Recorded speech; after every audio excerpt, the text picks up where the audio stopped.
கொள்கை கடைபிடித்து வருகிறது.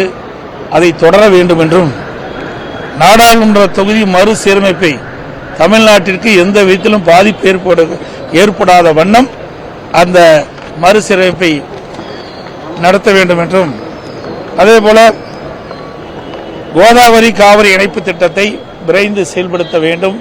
தமிழ்நாடு நீர் பற்றாக்குறை மாநிலமாக இருக்கின்ற காரணத்திலே தொடர்ந்து தமிழ்நாட்டு மக்களுக்கு தேவை நீர் கிடைப்பதிலே சிக்கல் இருந்து கொண்டிருக்கின்றது. அதை நிறைவேற்றுகின்ற விதமாக நிலையாக தமிழ்நாட்டு மக்களுக்கு நீர் கிடைக்கின்ற விதமாக கோதாவரி காவிரி இணைப்பு திட்டத்தை விரைவுபடுத்த வேண்டும் என்றும், அதேபோல் நடந்தாய்வாளி காவிரி திட்டம் ஏற்கனவே அதிமுக ஆட்சி இருக்கின்ற பொழுது பாரத பிரதமர் இடத்தினுடைய கவனத்திற்கு கொண்டு வந்து அந்த நடவடிக்கையின் பேரிலே நாடாளுமன்ற ஜனாதிபதி உரையிலே அதை இடம்பெற செய்து அந்த திட்டம் இப்பொழுது செயல்பாட்டுக்கு வர இருக்கின்றன. அதற்கு தேவையான நிதியை முழுமை விடுவித்து நடந்தாய்வாளி காவிரி திட்டத்தை நிறைவேற்ற வேண்டும் என்றும், அதற்கு தேவையான நிதியை மத்திய அரசு விடுவிக்க வேண்டும் என்று வேண்டுகோள் விடுத்திருக்கின்றோம். அதேபோல காவிரி ஆற்றின் குறுக்கே மேகதாது அணை கட்டப்படுவதாக அடிக்கடி கனடா அரசு செய்தி வெளியிடப்பட்டிருக்கின்றன.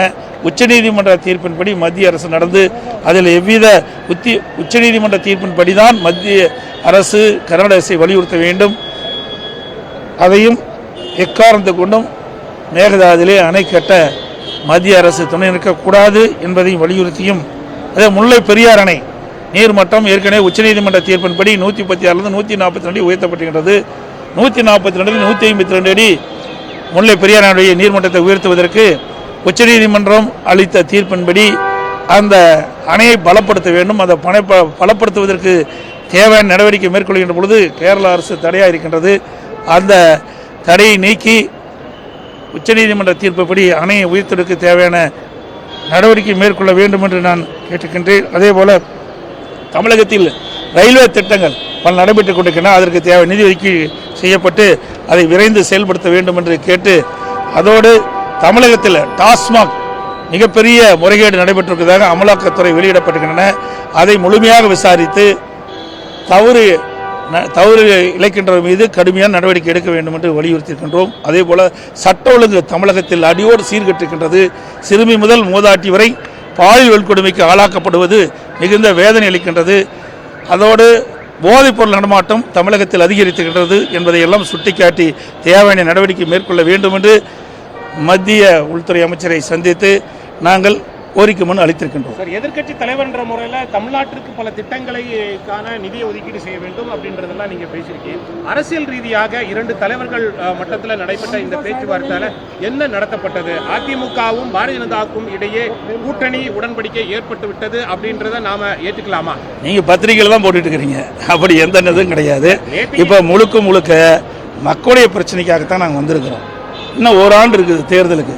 அதெல்லாம் கூட்டணி அமைக்கிறாங்க, இப்போ தான் பேச்சுவார்த்தை நடக்கிறாங்க, ஒரு 15 நிமிஷம் தனியாக பேசுனாங்க அப்படின்னு செய்தியெல்லாம் உங்களுடைய பத்திரிகையில் ஊடகத்தில் விறுவிறுப்பான செய்தி வெளியிடத்துக்கு ஆகும் ஒழிய அது மாதிரிலாம் கிடையாது. முழுக்க மக்களுடைய பிரச்சனையை பேசுவதற்கு தான் எங்களுடைய நாடாளுமன்ற நான் எங்களுடைய மூத்த தலைவரோடு சந்தித்து உள்துறை அமைச்சருடைய கவனத்தில் கொண்டு சென்றிருக்கிறோம். 40 நிமிடங்கள் நீங்க நேற்றுக்கு உள்துறை அமைச்சரை வந்து சந்திச்சிருக்கிறீங்க. பல்வேறு திட்டங்களை அதாவது அரசியல் ரீதியாகவும் பல மாதங்களுக்கு பிறகு நேற்றைய தினம் நீங்க அமித்ஷா ஜியை வந்து சந்திச்சிருக்கீங்க. கண்டிப்பாக அரசியல் ரீதியாக பேசியிருப்பீர்கள் என்று நாங்கள் எதிர்பார்க்கிறோம். கண்டிப்பாக அந்த அரசியல் ரீதியாக பேசப்பட்டது என்ன என்பதை கொஞ்சமாவது நீங்க சொல்லுங்க. அனைத்து இந்திய அண்ணா திராவிட முன்னேற்ற கழகத்தை பொறுத்த வரைக்கும் முழுக்க மக்களுடைய பிரச்சனை பேசுவதற்கு தான் நாங்கள் வந்து அவரை சந்தித்து பேசியிருக்கிறோம். அது மட்டும் இல்லை, ஏற்கனவே அனைத்து இந்திய அண்ணா திராவிட முன்னேற்றவுடைய நாடாளுமன்ற கட்சி அலுவலகத்தில் வீடியோ கான்ஃபரன்ஸ் மூலம் திறந்து வச்சோம். அதை நேரடியாக பார்வையிட்டு அதுக்கு பிறகு நேரம் எங்களுக்கு கேட்டிருந்தால் வாய்ப்பு இருந்தால் பார்க்கலான்னு வாய்ப்பு கொடுத்தாங்க. மக்களுடைய பேசுவதற்கு வாய்ப்பு கொடுத்தாங்க. இதையெல்லாம் விளக்கமாக எடுத்து பேசணும். கிட்டத்தட்ட 40 நிமிஷம் சொன்னீங்க. 40 நிமிஷம் 45 நிமிஷம் ஒவ்வொரு திட்டத்தையும் எடுத்து சொன்னோம். நீங்கள் நடந்தாய்வாளி காவிரி திட்டம் என்னென்ன இருக்குது விளக்கணும்.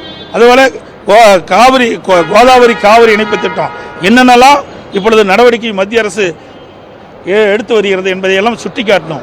அதே போல் இன்றைக்கு தமிழகத்தில் இன்றைக்கு டாஸ்மாக் நடந்த மிகப்பெரிய ஊழல் இன்றைக்கு அமலாக்கத்துறை நடவடிக்கை எடுத்திருக்குது. அதை பற்றி விளக்கமாக எடுத்து சொன்னோம். அதே போதைப்பொருள் விற்பனை தமிழ்நாட்டில் அதிகமாக இருக்குது. அதையெல்லாம் விவரமாக கேட்டார். என்ன நடக்குது, ஏது நடக்குது, அதையெல்லாம் நாங்கள் விவரமாக சொன்னோம். அவரெல்லாம் கவனமாக எடுத்துக்கொண்டார்கள். தமிழ்நாட்டுக்கு தேவையான உதவியை செய்வோம் என்று சொல்லிக்கின்றார்கள். அதே போல் இந்த மிக மோசமான சூழ்நிலை தமிழ்நாடு சென்று கொண்டிருக்கின்றது. அதனால் மத்திய அரசு தலையிட்டு இதுக்கு முற்றுப்புள்ளி வைக்க வேண்டும் என்று நாங்கள் கேட்டுக்கொண்டிருக்கிறோம். ஏங்க இல்லை இருக்குது. இப்போ எலெக்ஷன் நடக்குது, எலெக்ஷனாக அறிவிச்சிருக்கிறாங்க. அது வேண்டாங்க. போன தடவை 2 எலெக்ஷன் நடந்தது. 2019 நடந்தது. எப்போ கூட்டணி அமைச்சோம்?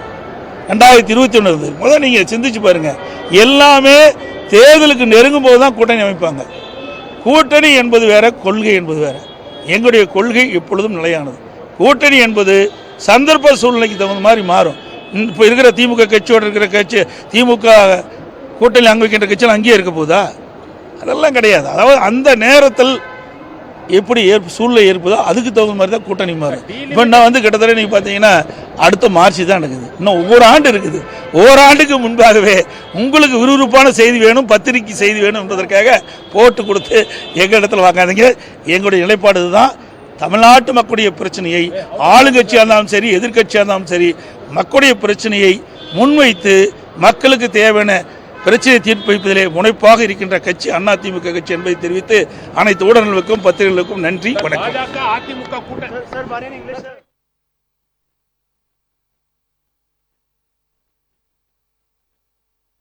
பாதிப்பு ஏற்படாத வண்ணம் அந்த மறுசீரமைப்பை நடத்த வேண்டும் என்றும், அதேபோல கோதாவரி காவிரி இணைப்பை விரைந்து செயல்படுத்த வேண்டும். தமிழ்நாடு நீர் பற்றாக்குறை மாநிலமாக இருக்கின்ற காரணத்திலே தொடர்ந்து தமிழ்நாட்டு மக்களுக்கு தேவை நீர் கிடைப்பதிலே சிக்கல் இருந்து கொண்டிருக்கின்றது. அதை நிறைவேற்றுகின்ற விதமாக நிலையாக தமிழ்நாட்டு மக்களுக்கு நீர் கிடைக்கின்ற விதமாக கோதாவரி காவிரி இணைப்பு திட்டத்தை விரைவுபடுத்த வேண்டும் என்றும், அதேபோல் நடந்தாய்வாளி காவிரி திட்டம் ஏற்கனவே அதிமுக ஆட்சி இருக்கின்ற பொழுது பாரத பிரதமர் இடத்தினுடைய கவனத்திற்கு கொண்டு வந்து அந்த நடவடிக்கையின் பேரிலே நாடாளுமன்ற ஜனாதிபதி உரையிலே இடம்பெற செய்து அந்த திட்டம் இப்பொழுது செயல்பாட்டுக்கு வர இருக்கின்றன. அதற்கு தேவையான நிதியை முழுமை விடுவித்து நடந்தாய்வாளி காவிரி திட்டத்தை நிறைவேற்ற வேண்டும் என்றும், அதற்கு தேவையான நிதியை மத்திய அரசு விடுவிக்க வேண்டும் என்று வேண்டுகோள் விடுத்திருக்கின்றோம். அதேபோல காவிரி ஆற்றின் குறுக்கே மேகதாது அணை கட்டப்படுவதாக அடிக்கடி கனடா அரசு செய்தி வெளியிடப்பட்டிருக்கின்றன. உச்சநீதிமன்ற தீர்ப்பின்படி மத்திய அரசு நடந்து அதில் எவ்வித உச்சநீதிமன்ற தீர்ப்பின்படி தான் மத்திய அரசு கனடா அரசை வலியுறுத்த வேண்டும். அதையும் எக்காரணத்தை கொண்டும் மேகதாதிலே அணை கட்ட மத்திய அரசு துணை நிற்கக்கூடாது என்பதையும் வலியுறுத்தியும், அதே முல்லை பெரியார் அணை நீர்மட்டம் ஏற்கனவே உச்சநீதிமன்ற தீர்ப்பின்படி 136 142 அடி உயர்த்தப்பட்டிருக்கிறது. 142 152 அடி முல்லை பெரியார் அணையுடைய நீர்மட்டத்தை உயர்த்துவதற்கு உச்சநீதிமன்றம் அளித்த தீர்ப்பின்படி அந்த அணையை பலப்படுத்த வேண்டும். அதை பலப்படுத்துவதற்கு தேவையான நடவடிக்கை மேற்கொள்கின்ற பொழுது கேரள அரசு தடையாக இருக்கின்றது.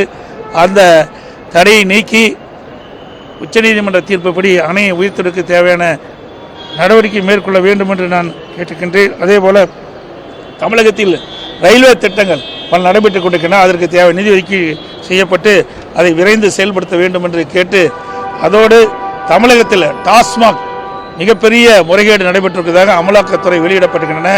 அதை முழுமையாக விசாரித்து தவறு இழைக்கின்றவர் மீது கடுமையான நடவடிக்கை எடுக்க வேண்டும் என்று வலியுறுத்தியிருக்கின்றோம். அதேபோல சட்ட ஒழுங்கு தமிழகத்தில் அடியோடு சீர்கெட்டிருக்கின்றது. சிறுமி முதல் மூதாட்டி வரை பாலியல் வன்கொடுமைக்கு ஆளாக்கப்படுவது மிகுந்த வேதனை அளிக்கின்றது. அதோடு போதைப்பொருள் நடமாட்டம் தமிழகத்தில் அதிகரித்திருக்கிறது என்பதை எல்லாம் சுட்டிக்காட்டி தேவையான நடவடிக்கை மேற்கொள்ள வேண்டும் என்று மத்திய உள்துறை அமைச்சரை சந்தித்து நாங்கள் கோரிக்கை மனு அளித்திருக்கின்றோம். சார், எதிர்க்கட்சி தலைவர் என்ற முறையில் தமிழ்நாட்டிற்கு பல திட்டங்களுக்கான நிதியை ஒதுக்கீடு செய்ய வேண்டும் அப்படின்றதெல்லாம் நீங்கள் பேசியிருக்கீங்க. அரசியல் ரீதியாக 2 தலைவர்கள் மட்டத்தில் நடைபெற்ற இந்த பேச்சுவார்த்தையில் என்ன நடத்தப்பட்டது? அதிமுகவும் பாரதிய ஜனதாவுக்கும் இடையே கூட்டணி உடன்படிக்கை ஏற்பட்டு விட்டது அப்படின்றத நாம ஏற்றுக்கலாமா? நீங்கள் பத்திரிகையில் தான் போட்டுட்டு இருக்கிறீங்க. அப்படி எந்த இதுவும் கிடையாது. இப்போ முழுக்க மக்களுடைய பிரச்சனைக்காகத்தான் நாங்கள் வந்திருக்கிறோம். இன்னும் ஓராண்டு இருக்குது தேர்தலுக்கு. அதெல்லாம் கூட்டணி அமைக்கிறாங்க, இப்போ தான் பேச்சுவார்த்தை நடக்கிறாங்க, ஒரு 15 நிமிஷம் தனியாக பேசுனாங்க அப்படின்னு செய்தியெல்லாம் உங்களுடைய பத்திரிகையில் ஊடகத்தில் விறுவிறுப்பான செய்தி வெளியிடத்துக்கு ஆகும் ஒழிய அது மாதிரிலாம் கிடையாது. முழுக்க மக்களுடைய பிரச்சனையை பேசுவதற்கு தான் எங்களுடைய நாடாளுமன்ற எங்களுடைய நாடாளுமன்ற நான் எங்களுடைய மூத்த தலைவரோடு சந்தித்து உள்துறை அமைச்சருடைய கவனத்திற்கு கொண்டு சென்றிருக்கிறோம். 40 நிமிடங்கள் நீங்க நேற்றுக்கு உள்துறை அமைச்சரை வந்து சந்திச்சிருக்கிறீங்க. பல்வேறு திட்டங்களை அதாவது அரசியல் ரீதியாகவும் பல மாதங்களுக்கு பிறகு நேற்றைய தினம் நீங்க அமித்ஷா ஜியை வந்து சந்திச்சிருக்கீங்க. கண்டிப்பாக அரசியல் ரீதியாக பேசியிருப்பீர்கள் என்று நாங்கள் எதிர்பார்க்கிறோம். கண்டிப்பாக அந்த அரசியல் ரீதியாக பேசப்பட்டது என்ன என்பதை கொஞ்சமாவது நீங்க சொல்லுங்க. அனைத்து இந்திய அண்ணா திராவிட முன்னேற்ற கழகத்தை பொறுத்த வரைக்கும் முழுக்க மக்களுடைய பிரச்சனை பேசுவதற்கு தான் நாங்கள் வந்து அவரை சந்தித்து பேசியிருக்கிறோம். அது மட்டும் இல்லை, ஏற்கனவே அனைத்து இந்திய அண்ணா திராவிட முன்னேற்றவுடைய நாடாளுமன்ற கட்சி அலுவலகத்தில் வீடியோ கான்ஃபரன்ஸ் திறந்து வச்சோம். அதை நேரடியாக பார்வையிட்டு அதுக்கு பிறகு நேரம் எங்களுக்கு கேட்டிருந்தால் வாய்ப்பு இருந்தால் பார்க்கலான்னு வாய்ப்பு கொடுத்தாங்க. மக்களுடைய பேசுவதற்கு வாய்ப்பு கொடுத்தாங்க. இதையெல்லாம் விளக்கமாக எடுத்து பேசணும். கிட்டத்தட்ட 40 நிமிஷம் சொன்னீங்க, 40 நிமிஷம் 45 நிமிஷம் ஒவ்வொரு திட்டத்தையும் எடுத்து சொன்னோம். நீங்கள் நடந்தாய் வாழி காவிரி திட்டம் என்னென்ன இருக்குது விளக்கணும். அதுபோல் கோதாவரி காவிரி இணைப்பு திட்டம் என்னென்னலாம் இப்பொழுது நடவடிக்கை மத்திய அரசு எடுத்து வருகிறது என்பதையெல்லாம் சுட்டி காட்டணும். அதே போல் இன்றைக்கு தமிழகத்தில் இன்றைக்கு டாஸ்மாக் நடந்த மிகப்பெரிய ஊழல் இன்றைக்கு அமலாக்கத்துறை நடவடிக்கை எடுத்திருக்குது. அதை பற்றி விளக்கமாக எடுத்து சொன்னோம். அதே போதைப்பொருள் விற்பனை தமிழ்நாட்டில் அதிகமாக இருக்குது. அதையெல்லாம் விவரமாக கேட்டார். என்ன நடக்குது ஏது நடக்குது அதையெல்லாம் நாங்கள் விவரமாக சொன்னோம். அவரெல்லாம் கவனமாக எடுத்துக்கொண்டார்கள். தமிழ்நாட்டுக்கு தேவையான உதவியை செய்வோம் என்று சொல்லிக்கின்றார்கள். அதே போல் இந்த மிக மோசமான சூழ்நிலை தமிழ்நாடு சென்று கொண்டிருக்கின்றது. அதனால் மத்திய அரசு தலையிட்டு இதுக்கு முற்றுப்புள்ளி வைக்க வேண்டும் என்று நாங்கள் கேட்டுக்கொண்டிருக்கிறோம். ஏங்க இல்லை இருக்குது. இப்போ எலெக்ஷன் நடக்குது, எலெக்ஷன் அறிவிச்சிருக்கிறாங்க. அது வேண்டாங்க. போன தடவை 2 எலெக்ஷன் நடந்தது. 2019 நடந்தது. எப்போ கூட்டணி அமைச்சோம்? 2021 இருந்தது. முதல்ல நீங்கள் சிந்திச்சு பாருங்க. எல்லாமே தேர்தலுக்கு நெருங்கும் போது தான் கூட்டணி அமைப்பாங்க. கூட்டணி என்பது வேற, கொள்கை என்பது வேற. எங்களுடைய கொள்கை எப்பொழுதும் நிலையானது. கூட்டணி என்பது சந்தர்ப்ப சூழ்நிலைக்கு தகுந்த மாதிரி மாறும். இப்போ இருக்கிற திமுக கட்சியோடு இருக்கிற கட்சி திமுக கூட்டணி அங்கே வைக்கின்ற கட்சியில் அங்கேயே இருக்க போதா? அதெல்லாம் கிடையாது. அதாவது அந்த நேரத்தில் எப்படி சூழ்நிலை ஏற்பதோ அதுக்கு தகுந்த மாதிரி தான் கூட்டணி மாறும். இப்போ நான் வந்து கிட்டத்தட்ட நீங்கள் பார்த்தீங்கன்னா அடுத்த மார்ச் தான் நடக்குது. இன்னும் ஒவ்வொரு ஆண்டு இருக்குது. ஒவ்வொரு ஆண்டுக்கு முன்பாகவே உங்களுக்கு விறுவிறுப்பான செய்தி வேணும், பத்திரிக்கை செய்தி வேணும் என்பதற்காக போட்டு கொடுத்து எங்கள் இடத்துல வாங்காதீங்க. எங்களுடைய நிலைப்பாடு தான். தமிழ்நாட்டு மக்களுடைய பிரச்சனையை ஆளுங்கட்சியாக இருந்தாலும் சரி எதிர்கட்சியாக இருந்தாலும் சரி மக்களுடைய பிரச்சனையை முன்வைத்து மக்களுக்கு தேவையான பிரச்சனையை தீர்ப்பு வைப்பதிலே முனைப்பாக இருக்கின்ற கட்சி அதிமுக கட்சி என்பதை தெரிவித்து அனைத்து ஊடகங்களுக்கும் பத்திரிகைகளுக்கும் நன்றி, வணக்கம்.